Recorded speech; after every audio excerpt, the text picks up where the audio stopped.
Mae Ruth Lee yn arwain y byd o ran creu modelau o bobl ar gyfer hyfforddiant achub a ryddhau.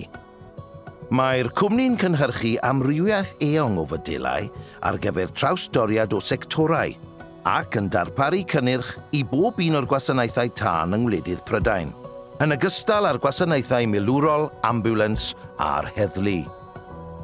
Maen nhw hefyd wedi creu model ar gyfer achub o byllau dŵr, mewn cydweithrediad ar Gymdeithas Achub Bywydau, a fydd yn helpu i arloesi o ran y ffordd mae achubwyr bywydau yn cynnal hyfforddiant.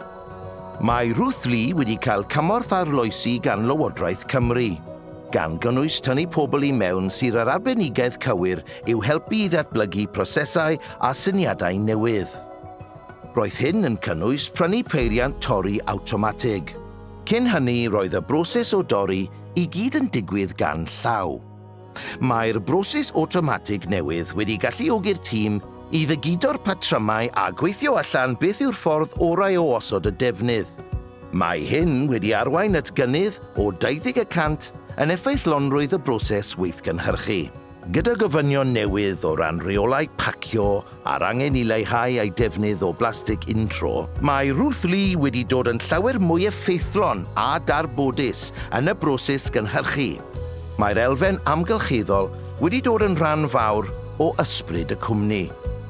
Mae agwedd gymdeithasol a lleol wedi dod yn bwysig iawn i'r busnes hefyd. Dwi wedi bod yma wan jyst dros flwyddyn, wedi rhoi chance i fi ddysgu sgiliau newydd.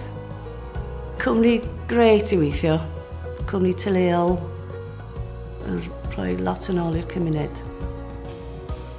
Mae'r cynnyrch mae Ruth Lee yn ei ddatblygu yn cael effaith fawr ar y maes hyfforddi achub ac yn chwarae rhan hollbwysig yn y gwaith o achub bywydau o gwmpas y byd. A hynny i gyd o dref Corwen yn Sir Ddinbych.